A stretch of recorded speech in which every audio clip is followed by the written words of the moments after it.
Ini adalah peta kelaparan global yang dijalankan oleh klasifikasi fase keamanan pangan terpadu yang menunjukkan tempat-tempat di dunia di mana kelaparan menjadi masalah eksistensial sehari-hari bagi penduduknya. Kuning menunjukkan munculnya masalah pangan, oranye menggambarkan tingkat krisis, sedangkan merah dan coklat menunjukkan tingkat tertinggi skala tersebut, tingkat darurat dan kelaparan. Sebagian besar negara yang diamati berada di Afrika, tetapi bahkan di sana ada satu tempat yang menonjol dan ditandai dengan konsentrasi warna merah tertinggi dan ikon yang menunjukkan kelaparan. Tempat itu adalah Sudan. Pada tanggal 1 Agustus 2024, IPC secara resmi mengumumkan keadaan kelaparan di Sudan. Perkembangan ini yang terbaru dalam serangkaian kondisi mengerikan yang melanda Sudan sejak pecahnya Perang Saudara pada tahun 2023 mungkin saja merupakan yang paling serius sejauh ini. Komisi Informasi Pusat (IPC) kemudian mengidentifikasi setidaknya 12 lokasi di Sudan yang berisiko kelaparan atau yang sudah mengalami kelaparan. Lebih dari separuhnya berada di wilayah Darfur di bagian barat Sudan yang gersang, pusat sebagian besar pertempuran, dan dengan ibu kotanya El Fasher yang disorot sebagai yang paling parah terdampak. Krisis pangan bermula dari perang yang melanda Sudan dan belum menunjukkan tanda-tanda akan berakhir. Pemimpin Sudanese Armed Forces (SAF) atau Angkatan Bersenjata Sudan, Jenderal Abdul Fattah al-Burhan, hanya nyaris selamat dari serangan pesawat tak berawak pada upacara wisuda militer pada 30 Juli 2023. Sementara hanya 2 hari sebelumnya pada tanggal 28 Juli 2023, Human Rights Watch menerbitkan laporan setebal 88 halaman yang mendokumentasikan tingkat ekstrim pelecehan seksual yang diderita oleh wanita dan anak-anak perempuan di tengah konflik brutal yang sedang berlangsung di kota-kota penting seperti Omdurman dan Khartoum, serta Darfur dan wilayah lain yang dilanda perang. Apa yang terjadi di Sudan? Selamat menyimak rangkuman Good Times, Bad Times Indonesia.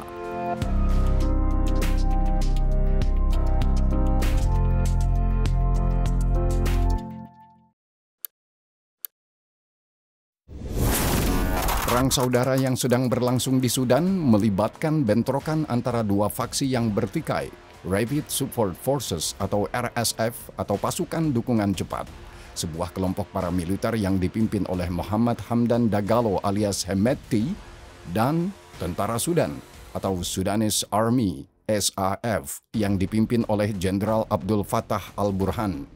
Kedua belah pihak memiliki beragam pendukung berpengaruh yang memungkinkan konflik ini berlarut-larut dan tetap berdarah seperti sebelumnya.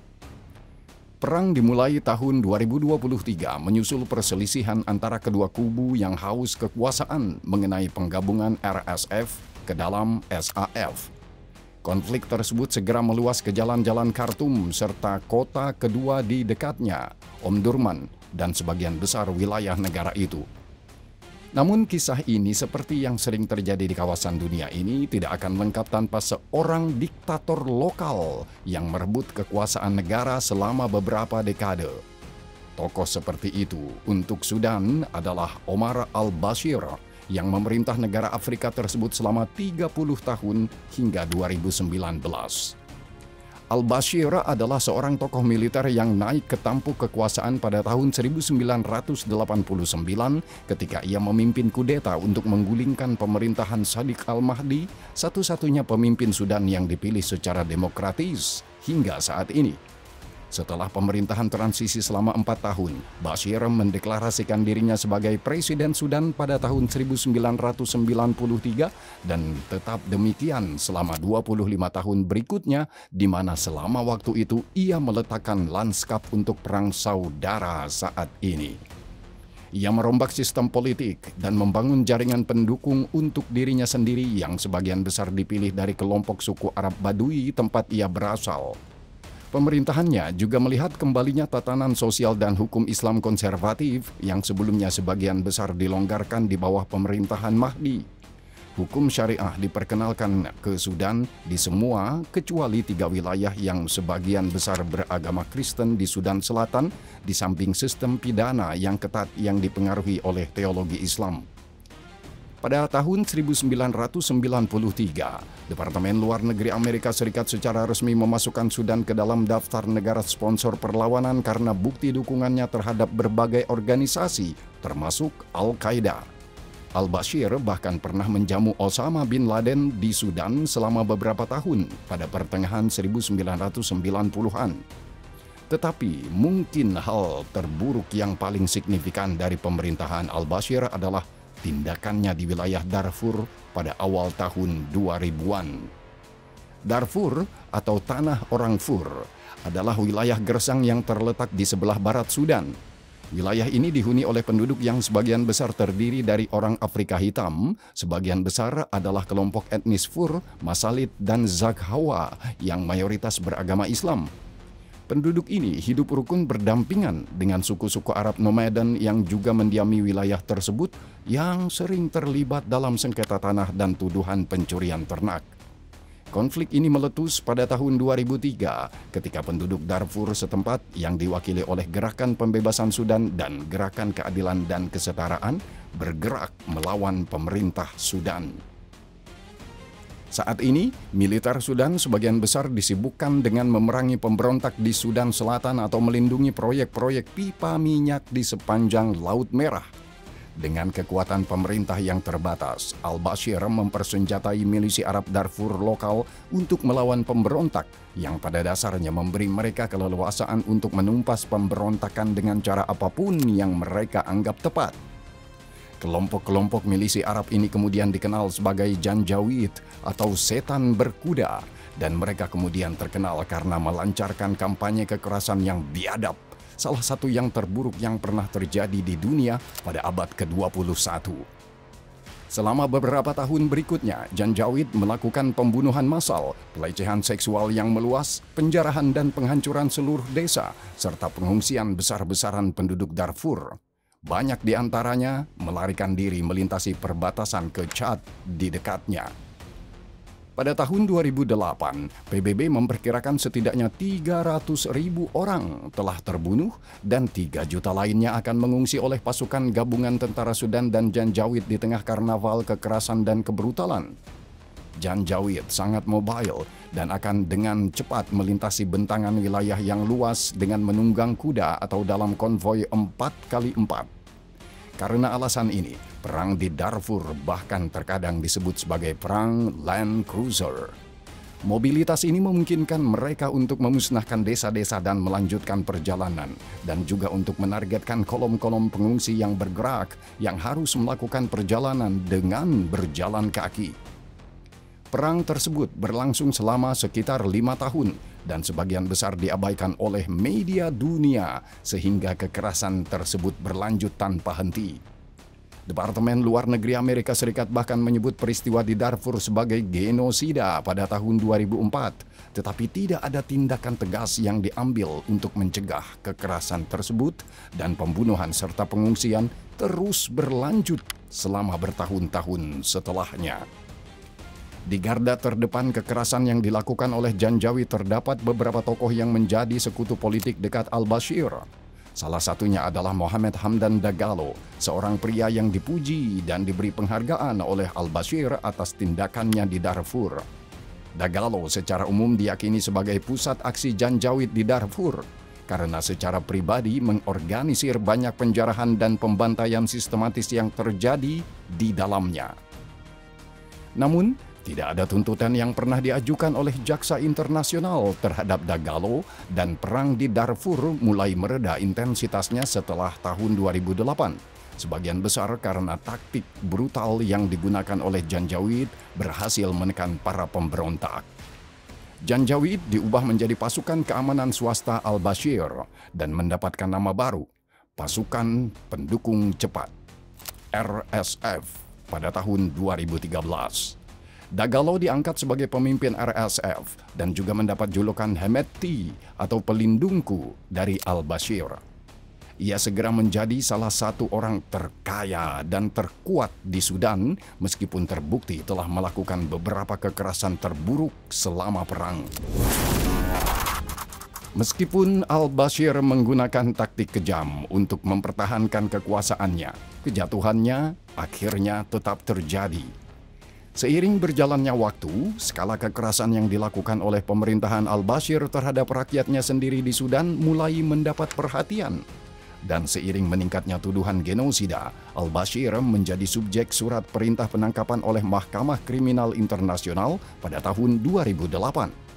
Surat perintah ini tidak pernah menghasilkan dakwaan, dan banyak negara Afrika menentang perintah tersebut untuk mematuhi perintah ICC untuk menangkapnya.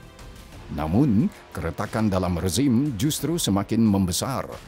Perekonomian Sudan mulai runtuh akibat kombinasi sanksi yang dijatuhkan oleh berbagai negara akibat konflik Darfur dan juga akibat hilangnya pendapatan minyak akibat kemerdekaan Sudan Selatan yang memisahkan diri pada tahun 2011. Negara itu mulai menghadapi kekurangan mata uang keras yang akut, diikuti oleh inflasi yang tinggi dan devaluasi pound Sudan. Ketidakpuasan rakyat meningkat, dan ketika kejatuhan Omar al-Bashir akhirnya tiba, kejatuhannya datang dengan cepat dan dahsyat. Pada tahun 2018, di tengah krisis ekonomi yang parah, al-Bashir memangkas subsidi gandum dan bahan bakar yang menyebabkan harga keduanya meroket. Hal ini ternyata menjadi titik puncaknya. Protes anti pemerintah segera meledak di jalanan kota-kota Sudan. Mungkin menyadari bahwa akhirnya sudah dekat bagi al-Bashir yang lanjut usia dan memiliki anak, atau mungkin hanya merasakan peluang politik, militer memutuskan untuk bergabung dengan rakyat. Pada tanggal 11 April 2019, militer menggulingkan al-Bashir dan memenjarakannya. Sebuah pemerintahan transisi segera dibentuk di bawah Jenderal Abdul Fattah al-Burhan, seorang jenderal berpangkat tinggi di Angkatan Darat Sudan. Menariknya, milisi Janjaweed yang dipimpin oleh Hemedti juga mendukung kudeta tersebut. Hemedti, pelindungku, berkhianat dan membantu memenjarakan al-Bashir, dan ia sendiri menjadi wakil al-Burhan dalam pemerintahan sementara. Kerjasama mereka juga merupakan hasil dari saling menguntungkan. Al-Burhan membutuhkan dukungan Hemedti dan RSF-nya yang memiliki kekuatan militer yang besar, dan Hemedti membutuhkan legitimasi yang diberikan oleh kemitraannya dengan tentara. Namun, meskipun pemerintahan transisi dimaksudkan untuk memelopori gerakan menuju sistem pemerintahan yang stabil dan demokratis, rencana ini tidak bertahan lama. Kekerasan melahirkan kekerasan. Pemerintah transisi dengan cepat menunjukkan kesediaannya untuk menggunakan taktik brutal terhadap para demonstran. Pada Juni 2019, pembantaian Khartoum terjadi ketika pasukan al-Burhan dan Hemedti mengakhiri aksi duduk pro-demokrasi para demonstran dengan membantai para peserta. Lebih dari 120 orang tewas, ratusan lainnya luka-luka, dan lebih dari 70 perempuan diperkosa. Peristiwa ini merupakan pertanda mengerikan akan terjadinya kekerasan yang akan terjadi. Tidak sulit untuk menebak bahwa dalam negara yang terorganisir seperti organisasi kriminal, begitu seorang pemimpin petahana menghilang dari peredaran, para calon takhta tidak memikirkan bagaimana menyerahkan kekuasaan kepada rakyat, melainkan bagaimana merebutnya. Seandainya hanya ada satu calon yang jelas, perjuangan mungkin akan relatif damai. Namun, di sini ada dua kandidat, dan keduanya tidak mau mundur. Al-Burhan, sebagai ketua pemerintahan transisi dan panglima tentara reguler, mendorong integrasi penuh dan cepat pasukan dukungan cepat Hemedti ke dalam tentara Sudan. Namun, Hemedti menolak karena khawatir akan kehilangan kendali atas formasi dan posisi politiknya. Ketegangan berlanjut selama berbulan-bulan dan akhirnya meningkat. Akhirnya pada 15 April 2023, pertempuran sengit kembali terjadi antara kedua belah pihak di ibu kota Khartoum, membuka babak baru dalam sejarah Sudan yang kelam. Perang Saudara Sudan telah dimulai. Ketika konflik dimulai, hal itu dengan cepat menimbulkan kepanikan dan kebingungan di jalan-jalan Khartoum. Warga negara asing segera digiring keluar dari negara itu dan penduduk setempat mencari perlindungan dimanapun mereka bisa. Konflik ini sangat berbeda dengan perang Darfur yang jauh di sana, yang terjadi sepenuhnya di wilayah barat yang terisolasi dan karenanya jauh dari pikiran penduduk Khartoum dan Omdurman. Namun, kota-kota tersebut kini menjadi pusat pertempuran. Setelah bentrokan brutal, kota Khartoum dan Omdurman jatuh di bawah kendali RSF yang hampir sepenuhnya pada musim panas 2023. Saat itu, konflik telah melewati batas 1 tahun.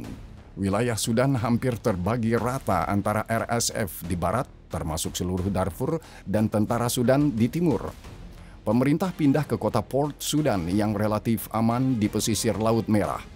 Pusat kota, termasuk kedua kota besar, masih diperebutkan hingga saat ini dengan pertempuran besar-besaran yang terus berlanjut di sana. Dan di selatan, beberapa kantong wilayah kecil dikuasai oleh Gerakan Pembebasan Rakyat Sudan, sebuah kelompok pemberontak yang bersekutu dengan Sudan Selatan. Skala bencana kemanusiaan akibat konflik ini sangat mencengangkan. Komite Penyelamatan Internasional mengumumkan bahwa setidaknya 15.000 orang telah tewas, tetapi menambahkan bahwa jumlah sebenarnya bisa mencapai 150.000. Jumlah pengungsi menurut sumber yang sama sekitar 12 juta orang, sebagian besar pengungsi internal. Selain itu, sekitar separuh penduduk Sudan atau sekitar 25 juta orang membutuhkan bantuan kemanusiaan. Di tengah segala kekerasan dan kengerian yang terjadi dalam perang hingga saat ini, RSF khususnya bertanggung jawab atas beberapa tindakan paling keji dalam konflik tersebut. Bahkan dengan keterlibatan RSF, hanya masalah waktu sebelum kebiadaban seperti yang dilakukan Janjawid tanpa hukuman terungkap. Kebrutalan ini terlihat jelas bahkan di awal konflik. Pada Juni 2023, Gubernur Darfur Barat, Khamis Abakara, menyoroti kekerasan tak terkatakan yang melanda kota El Geneina di Darfur. Ia diculik dan dibunuh hanya beberapa jam kemudian oleh orang-orang bersenjata yang kemungkinan anggota RSF dalam salah satu dari sedikit pembunuhan politik yang dipublikasikan secara luas selama konflik tersebut. Perlu diingat bahwa RSF dan SAF didukung oleh sejumlah aktor negara dan non-negara asing, masing-masing dengan alasan utamanya ekonomi atau strategis untuk terlibat. Konflik ini juga melibatkan pejuang asing di kedua belah pihak dari seluruh wilayah Afrika Tengah dan negara-negara seperti Chad, Niger, Mauritania, dan Mali. RSF telah memungkinkan para pejuangnya untuk ikut serta dalam penjarahan aset di wilayah yang telah direbutnya dan barang-barang jarahan dari Sudan telah sampai ke pasar-pasar di seluruh wilayah Sahel yang kemudian dikenal sebagai Pasar Dagalo yang dinamai Hemeti. Memang, faktor ekonomi menjadi pendorong utama konflik ini. Tanpa faktor tersebut, konflik ini tidak akan bisa bertahan bahkan sebulan pun. Sudan memiliki cadangan emas yang sangat besar. Banyak warga Sudan percaya bahwa sumber daya berharga ini suatu hari nanti akan membalikkan keadaan ekonomi negara yang suram, terutama di Darfur, tempat sebagian besar deposit dan tambang berada. Sementara itu, wilayah Darfur berada di bawah kendali RSF, menjadikan Hemeti orang yang sangat kaya. Oleh karena itu, dengan menolak tunduk kepada Al-Burhan, Hemeti tahu bahwa selain memiliki milisi paramiliter yang kuat, ia juga memiliki akses ke sumber daya ekonomi yang diperlukan untuk berperang dalam bentuk apapun. Oleh karena itu, pemimpin RSF memiliki kemampuan untuk menjual emas dan nilai sumber daya ini memungkinkannya untuk menjalin aliansi yang signifikan. Mungkin aliansi terpenting yang pernah ia jalin adalah dengan para Syekh Uni Emirat Arab yang diketahui mengambil sebagian besar emas dari Darfur, memurnikannya, lalu menjualnya kembali dengan keuntungan. Namun, bagaimana Hemeti bisa mengekspor emas ke Uni Emirat Arab ketika pelabuhan-pelabuhan Sudan berada di bawah kendali tentara Al-Burhan? Ia dibantu oleh perampas tahta lokal lainnya, Jenderal Libya Khalifa Haftar. Haftar adalah Komandan Tentara Nasional Libya yang menguasai wilayah timur Libya yang juga berbatasan dengan wilayah barat Sudan yang berada di bawah kendali RSF. Haftar seharusnya memfasilitasi transfer sumber daya keluar dari Sudan atas nama RSF dan sebaliknya untuk mendapatkan bagian dari keuntungan keseluruhan usaha. Tentu saja Haftar dalam strategi internalnya sendiri juga didukung oleh Uni Emirat Arab. Kesepakatan ini memberi RSF sumber pendanaan yang stabil serta senjata dan material yang krusial bagi upaya perangnya dan memungkinkannya meraih keuntungan substansial di tahap awal perang. Terlepas dari semua itu, Anda mungkin tergoda untuk berpikir bahwa bahkan di masa krisis internal yang hebat, sebuah organisasi paramiliter tidak dapat menandingi tentara tetap suatu negara. Namun ada beberapa hal yang menguntungkan RSF. Yang pertama, mereka sudah terlatih dalam pertempuran. RSF bukan lagi sekumpulan paramiliter yang asal-asalan. Selain para veterannya yang berpengalaman dalam Perang Darfur, RSF dianggap sebagai bagian dari tentara Sudan dan karenanya menerima pelatihan tempur standar pada tahun 2010-an. Beberapa pejuang RSF dikirim sebagai tentara bayaran untuk mendukung upaya perang Saudi di Yaman, mendapatkan pengalaman lebih lanjut tentang taktik modern dan pengetahuan tentang peperangan asimetris. Para pejuang Sudan pernah berjumlah sekitar 40.000 orang pada puncak konflik di Yaman dan ditawari gaji tinggi oleh Uni Emirat Arab dan Arab Saudi untuk ikut serta dalam serangan gabungan mereka melawan pemberontak Houthi. Pengalaman direkrut untuk melaksanakan pekerjaan kotor al-Bashir di Darfur dan Yaman telah memungkinkan RSF untuk melakukan aksi yang kurang lebih konsisten sejak pecahnya Perang Darfur di awal tahun 2000-an. Hal ini ditambah dengan bantuan dan persenjataan yang disediakan oleh Uni Emirat Arab telah mengubah RSF menjadi pasukan tempur yang berbekal perbekalan lengkap dan berbahaya. Sementara itu, tentara Sudan tidak berbuat banyak saat itu karena Sudan sedang damai dan tidak terlibat konflik dengan Sudan Selatan, bahkan ketika Sudan Selatan memisahkan diri pada tahun 2011.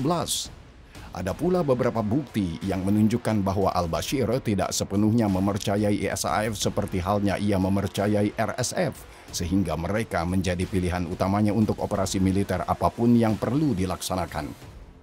Ditambah lagi dengan emas yang telah disebutkan dan struktur komando yang telah terbentuk, kita mendapatkan semacam negara di dalam negara. Namun, emas Darfur telah menarik perhatian tidak hanya Abu Dhabi, tetapi juga Moskow. Mineral berharga ini dipandang sebagai motivasi utama kehadiran tentara bayaran Rusia dari grup Wagner yang muncul di Sudan bahkan sebelum perang pecah. Akses ke emas di Darfur memungkinkan Rusia untuk mengimbangi biaya ekonomi yang diakibatkan oleh sanksi Barat setelah invasi Ukraina. Sebagai imbalannya, Rusia mengirim tentara bayarannya ke Sudan, di mana mereka beroperasi bersama-sama dengan RSF untuk melatih dan mendukung kemajuan mereka. Mungkin mereka juga mendukung dalam hal senjata modern seperti drone. Seperti yang telah kami sebutkan di pendahuluan, Abdul Fattah al-Burhan, pemimpin sementara negara saat ini, hampir tewas dalam serangan drone akhir Juli. Fakta bahwa RSF berhasil menemukan dan menyerang pemimpin negara tersebut menunjukkan betapa luasnya intelijen dan kemampuan mereka. Terlebih lagi karena al-Burhan diserang di kota Jubaid yang dekat dengan Laut Merah, lebih dari 500 km dari wilayah terdekat yang dikuasai RSF. Kemampuan serangan jarak jauh seperti itu sangat berbeda dengan perang Land Cruiser yang sebagian besar melibatkan orang-orang dengan senapan di atas kuda dan senapan mesin yang dipasang di belakang mobil. Namun, selain Uni Emirat Arab dan Rusia, ada pemain besar ketiga yang telah hadir di Sudan selama beberapa waktu, Republik Islam Iran. Namun, bertentangan dengan dugaan, Teheran tidak mendukung pihak yang sama dengan Moskow, melainkan tentara Sudan yang berseberangan. Iran telah memainkan peran aktif dalam konflik di pihak SAF setidaknya sejak awal tahun 2024. Motivasi para ayatullah adalah untuk memperkuat pijakan mereka di Afrika sebagai bagian dari perluasan tujuan kebijakan luar negeri mereka dan untuk mendapatkan akses ke pesisir Laut Merah, jalur laut strategis. Sebagai imbalannya, Iran menyediakan senjata berteknologi tinggi seperti drone kepada SAF yang memungkinkan pemerintah meraih kemenangan di medan perang dan membalikkan beberapa kemajuan RSF tahun 2023 lalu. Namun, jika ada hal lain yang perlu dipahami tentang konflik tersebut, itu adalah ketidakpedulian dunia, dekat dan jauh, yang telah membiarkannya memburuk. Inilah alasan lain mengapa RSF berhasil dengan impunitas. Bagi mayoritas dunia, konflik ini tetap menjadi pertumpahan darah kecil lainnya di Afrika. Dengan munculnya sejumlah titik api lain di dunia, tidak ada negara adidaya yang ingin terlibat secara berlebihan dalam perang yang sedang berlangsung di wilayah Sudan yang sangat luas. Kecuali pihak-pihak seperti Rusia, Uni Emirat Arab, dan Iran yang memandang perang sebagai sarana untuk mencapai tujuan. Hal ini sudah terjadi selama Perang Darfur, ketika sangat sedikit yang dilakukan untuk menghentikan kekerasan ekstrim yang dilakukan oleh Janjaweed terhadap penduduk Darfur yang sebagian besar tak berdaya. Saat itu, beberapa pihak berspekulasi bahwa Departemen Luar Negeri Amerika Serikat memprioritaskan pengaturan perdamaian di Sudan Selatan dan bahwa konflik yang terjadi bersamaan di Darfur merupakan prioritas kedua. Sekarang dengan perang di Ukraina dan Gaza, serta perang yang mengancam dengan Hizbullah, semakin sulit bagi para aktor internasional untuk memperhatikan dan bertindak, meskipun jumlah korban jiwa akibat konflik saat ini sangat besar. Dan bagaimana prospeknya untuk masa depan? Dengan dukungan Iran, SAF berhasil merebut kembali wilayah pada tahun 2024, merebut kembali sebagian wilayah di Sudan Tengah serta kota terbesar kedua, Omdurman, pada bulan Juni 2024. RSF masih menguasai sebagian besar ibu kota Khartoum, tetapi jika SAF berhasil merebut kembali wilayah tersebut, mereka mungkin juga akan berhasil merebut kembali kota tersebut. Terutama karena perubahan haluan besar telah terjadi karena Rusia dikatakan telah berpindah pihak dari RSF ke SAF, mungkin di bawah tekanan dari Iran atau untuk beradaptasi dengan perubahan lingkungan. Namun yang memungkinkan akan terjadi jika tidak ada kesepakatan damai yang berhasil adalah perpecahan negara dan konflik yang membeku, serupa dengan pembagian wilayah di Suriah dan Libya di dekatnya. Darfur tetap berada di tangan RSF yang kemungkinan besar akan dibentengi dan dikuasai tanpa batas waktu. Hal ini akan membuat pemerintah mengendalikan sebagian besar Sudan, tetapi dengan Panglima Perang Hemeti yang mengendalikan sebagian besar wilayah barat negara tersebut. Faktanya, kasus Libya inilah yang bisa menjadi contoh. Saat ini, pemerintahan transisi Libya hanya menguasai sekitar seperempat wilayah negara itu, dan kekuasaan beberapa panglima perang seperti Haftar yang menentang mereka masih sangat besar. Meskipun Libya dan Sudan tidak dapat dibandingkan secara langsung, keduanya adalah negara yang sangat berbeda dengan budaya, populasi, topografi, sejarah, dan iklim yang berbeda pula. Perpecahan yang dialami Libya terjadi dalam situasi yang serupa dengan yang terjadi di Sudan. Menurut Dewan Hubungan Luar Negeri, Libya telah menjadi pasar ekspor gas murah dan pasar senjata yang pada gilirannya secara langsung memengaruhi konflik di Sudan. Dan jika konfliknya menjadi seperti Libya atau Suriah, ini tentu saja bisa menguntungkan Hemeti. Dari kedua jenderal tersebut, Hemeti memiliki lebih banyak kerugian jika kalah dalam perang. Ia tidak hanya harus bertanggung jawab atas serangkaian kejahatan perang, baik dari perang saudara saat ini maupun perang Darfur, tetapi ia juga akan kehilangan pengaruh dan keamanannya sebagai pemilik pasukan pribadi yang besar. Jadi, bahkan jika SAF berhasil mengusir RSF dari Khartoum dan Omdurman, RSF kemungkinan akan tetap bertahan di Darfur, mencoba memaksakan kebuntuan yang akan menyerahkan wilayah tersebut ke tangan Hemeti dan memungkinkannya untuk terus menjarah sumber dayanya. Di sisi lain, gencatan senjata akan memungkinkan RSF untuk membangun kembali pasukannya dan melanjutkan serangan kapan saja. Dalam hal ini, RSF juga tidak akan terbebani untuk memikul tanggung jawab atas negara yang hancur. membangun kembali dan memulihkan kehidupan normal di kota-kota yang porak-poranda di Sudan Tengah yang niscaya akan menjadi tanggung jawab pemerintah Sudan. Di sisi lain, RSF di Darfur hampir pasti akan melanjutkan kebijakan kebejatannya di tangan milisi Hemeti dan Janjaweed terhadap penduduk Afrika di sana. Semua analisis isu ini membahas panjang lebar unsur-unsur strategi, geopolitik besar, atau aktor-aktor kunci. Namun, di balik kedok perebutan kekuasaan, kita melihat lanskap menyedihkan dari kehancuran manusia. RSF yang merajalela dan amoral bertanggung jawab atas kejahatan-kejahatan mengerikan. Namun janganlah kita terlena oleh ilusi bahwa tentara Sudan Al-Burhan adalah obor peradaban. SAF di sisi lain juga bersalah atas kebrutalannya sendiri. Mereka telah berulang kali mengebom wilayah-wilayah yang dikuasai pemberontak tanpa mempedulikan warga sipil yang berada di sana dan juga memblokir akses bantuan ke wilayah-wilayah yang dikuasai RSF yang sebenarnya dapat meringankan penderitaan manusia. SAF juga dituduh telah memanfaatkan pejuang jihad asing untuk memperkuat pasukannya dan beberapa pihak berspekulasi bahwa keterlibatan Uni Emirat Arab juga dimaksudkan untuk membendung keberadaan faksi-faksi Islamis yang dianggap cukup bersimpati kepada SAF sebagai keturunan rezim Islamis Omar al-Bashir.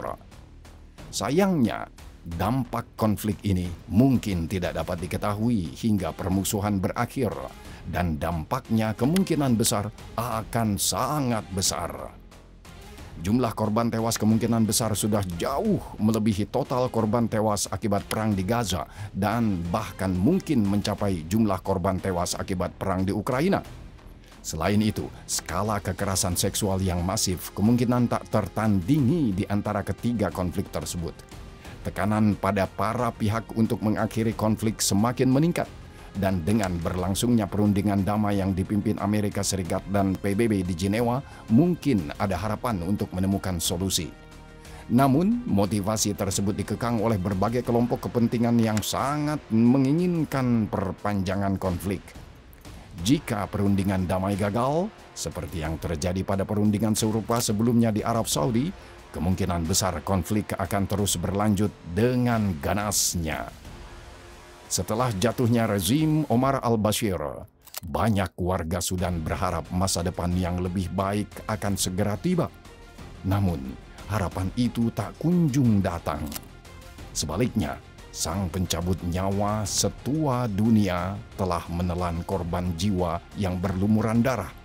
Dan namanya adalah si haus kekuasaan.